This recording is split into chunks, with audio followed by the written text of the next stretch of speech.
Hello everyone of the interwebs. If you haven't seen any videos on this channel before, my name is Jared and this is the Mazda B3K channel. Now today's video is going to be all about oil changes again, but this time it's going to be for my kid hauler, this 2016 Kia Cadenza SXL. Now this guy rides really low to the ground, so it's going to take a couple of extra steps in order to get this guy ready for an oil change. And without further ado, let's begin. Anyone who has ever owned a vehicle that sits low to the ground knows what these are. These are ramps. Pretty cheap. You can pick them up at parts stores, Walmart, whatever.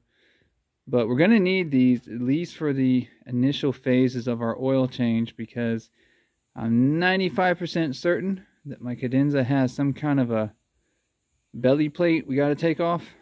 It's been a while since I've been under there, so I'm going to go grab it, bring it around, get it up on the ramps, and then we're going to take a look.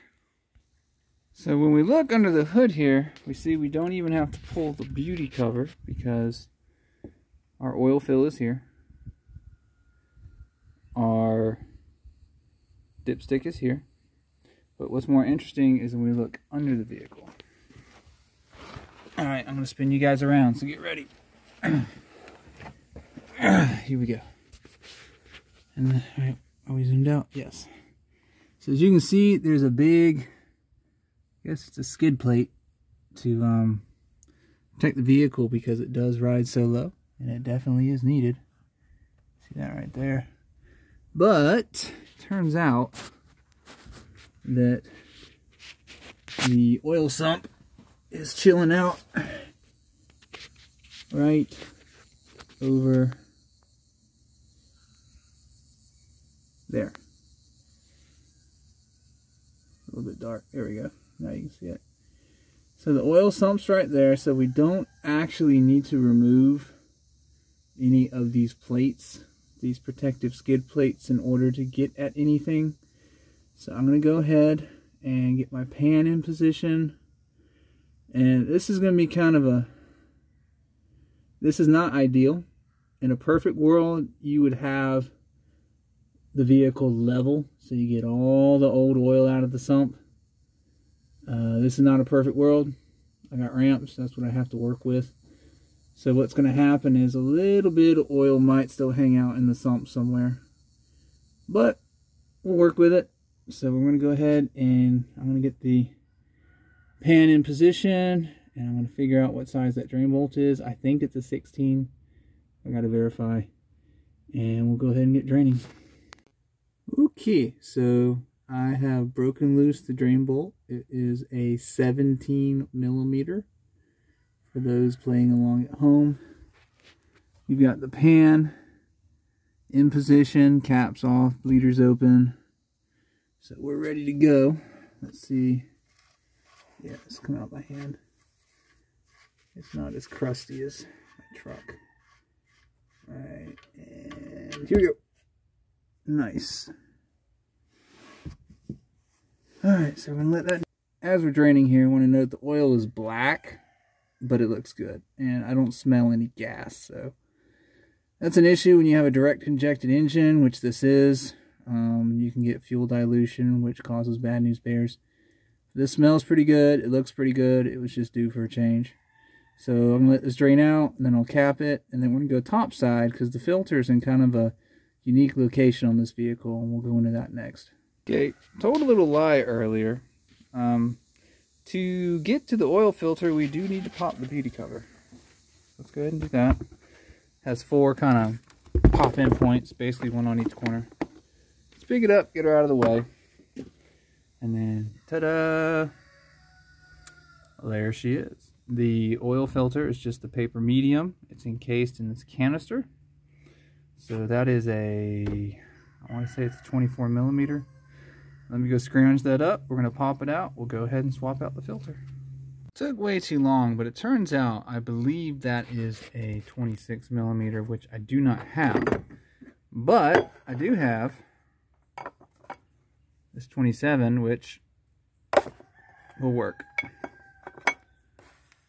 because I remember the last time I did this, I didn't make it super crazy tight. And that paid off because, as you can see, it's coming out, not much of an issue. And bear in mind, this is a plastic canister. Be nice to it, because it will break. And then you are SOL, because not a lot of shops carry these funky canisters that you see on Korean, Japanese, and European vehicles. Alright, so if you've never seen a canister before, this is what it looks like. You just take the top off. You got a filter that needs to come out, hopefully without splashing oil everywhere. And that's it. So you just have the paper media there. You don't have to worry about the whole spin on. And what's really neat here is you don't have to worry about oil spilling down. Besides me trying to make a splatter painting here. So I'm going to get the new filter out, and we're going to get the O-ring swapped and all that jazz, and we'll be back. Let's take a moment to talk about oil filters. Oil filters are one of those things where you definitely get what you pay for. So this is a Wix filter. This one was, I think, $11, $12. You might say, $12 for an oil filter? Balderdash. Well, it's really cheap insurance for your engine, because what this does is, as sediments build up in the engine just from it running in the oil, this grabs them, keeps the oil clean. Those sediments, if they're not caught, they bounce around inside the engine, and over time they slowly wear down all the metal in places where things move, and it makes tolerances bigger, and it makes things sloppy. Things start escaping, horsepower goes down. You get things like blow-by. You might wind up with smoke out the exhaust pipe over time. So you want to keep your engine in as top shape as you can.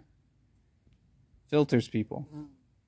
This is a Wix WL10164. That is also a Wix. I run really premium filters, the best I can get for what I just described. I want this engine to last. Everything I've read about this engine says that as long as you change the oil and you keep it clean, you're never going to have to do anything major to it.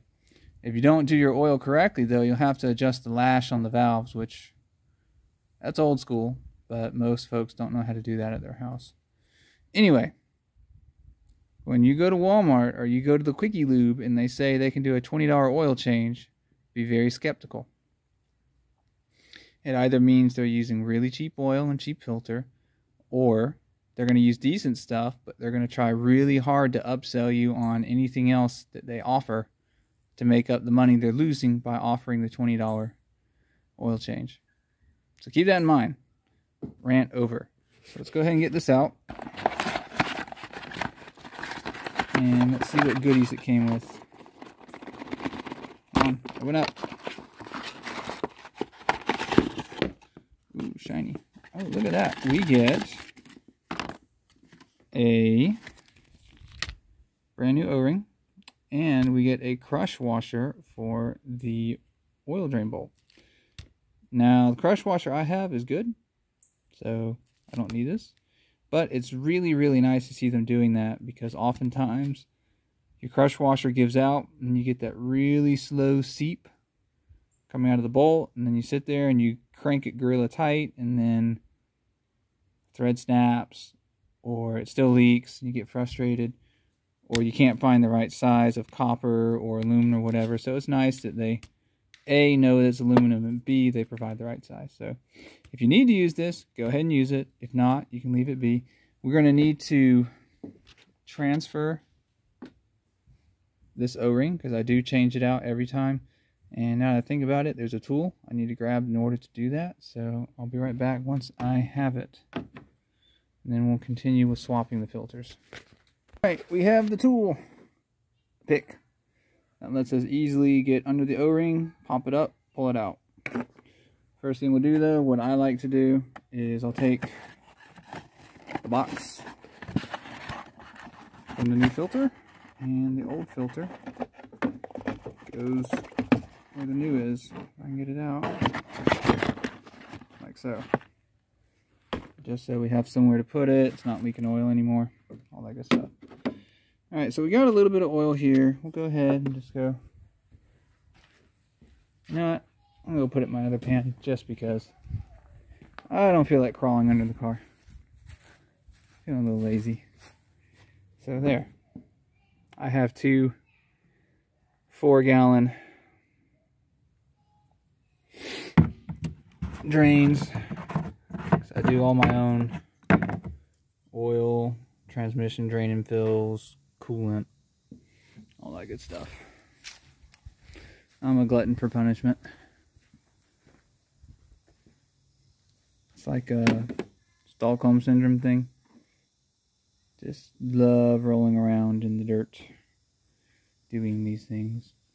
Okay, so remember, this is our lid, right? And if we take a look at the bottom of the canister, I don't know if it's going to show. Okay, it does. You see there's 2 holes there. One in the center is, I think, the oil return. And then there's a second hole on the right. That might be bypass. I don't think so. But I'm not 100% with how they set up the filtration system on this engine. But the main point is you have 2 holes at the bottom of the canister. And we have an O-ring and a big hole. So this needs to go in and line up on those holes. But did I mention I said O-ring? I did say O-ring. So we're going to take a little oil. It doesn't matter that it's the old oil. And we're going to take this little O-ring dude. We're going to lube him up. Now that he is lubed up, we're going to get him in. Alright. Let's see if we got it in or not. Alright, doesn't want to move. Pull it back out. Yep, there we are. We're gonna, yep. There we go. Alright, so the filter's in, and that was O-ring number 1 we got to take care of. Let's go ahead and take care of O-ring number 2. This might be a little tricky to do one-handed. Let me zoom out. Alright.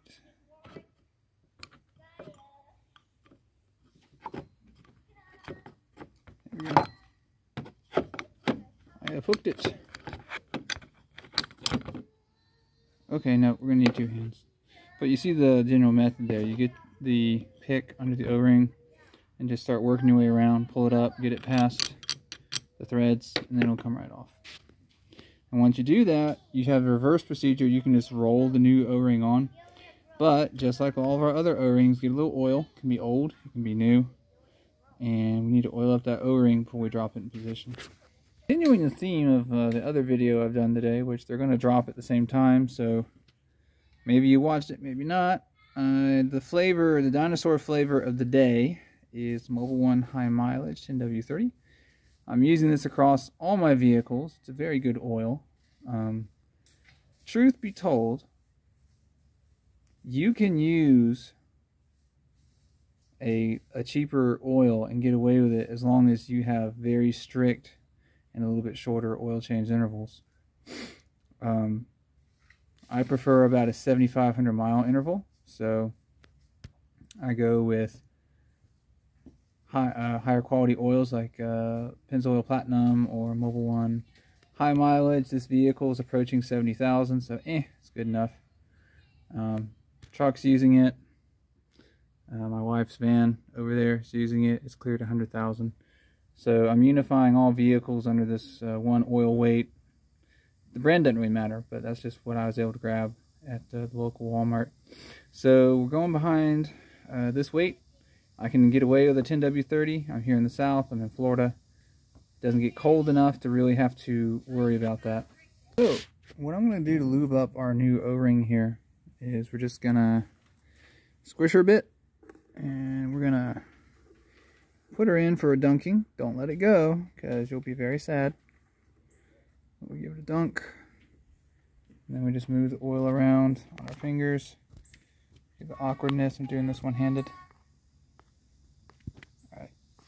So now we're lubed up, and we can go ahead and start trying to place on the canister, or use the pick.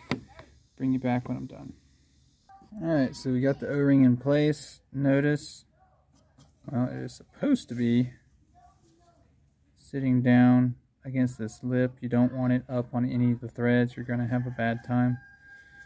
So once you've got it down against the lip, you just go ahead and screw it back in. It's going to catch on this center there because we've got this extension here in the top. So just go ahead and kind of push it in a little bit. Start screwing it in. And you should be able to do most of it by hand. If you're having to fight really hard and think about using a wrench, then something's gone wrong. You need to back it up, try again. So I got most of it in by hand. We're going to get the wrench to finish it off. Now you may be wondering what that says right there. That says 35 Newton meters, which is what you use in the metric system instead of inch pounds and foot pounds. I do not have a tool that measures that, so I'm going to go with the good old elbow torque.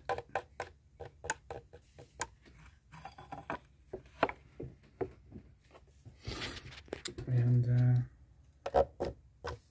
see that the filter's still kind of alright, that feels pretty good. I think we're alright. Alright, so next steps are we're going to have to go ahead and do a fill. So we'll grab the funnel and we'll get that done. Did a quick bit of research, and this engine holds right at 6 quarts. So we're going to go ahead and pour in our 5-quart jug here, and then we'll check the dipstick, see where we are, and we'll slowly add in from there until we get to the butter zone. Remember, we're up on ramps, so the level is going to be a little bit off. Let's go ahead and get pouring, and we'll go from there. Okay, so when I look at the dipstick here, you'll see it's showing almost full. You always got to make sure you check the back, make sure the level kind of lines up, and it does. So it's showing almost full. I might add just a smidge more than 5 quarts. I know I'm going to be close even when the car levels out. If that level drops a little bit, I'll still be in the butter zone, so we'll be good. Add a little more oil, and then we're going to go ahead and take the funnel out, put the cap back on, get the beauty cover back on, fire it off, and make sure we're good. Alright, went ahead and fired it up so we can keep an eye out on the filter canister and make sure that there's no leaks coming out of there. I think we're good.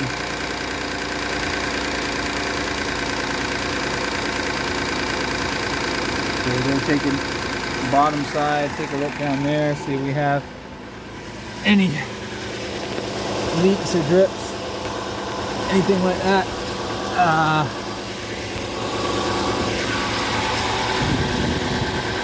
Sorry about that. Come on. There it is. Gotta be careful of the exhaust. I don't see anything, so that looks pretty good. I'll go ahead and pull the oil catch out. Starting to get kind of full. And I've got one more vehicle to work on today, so I'm not going to clean it up yet. Just going to get it out of the way. Make sure we're clear. Then I'll go ahead.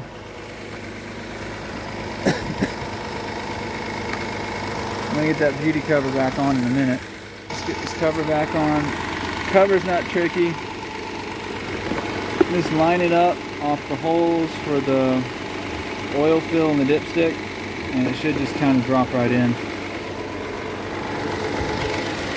So a little something like that. Kind of wiggle her a little bit. 1, 2, 3, 4.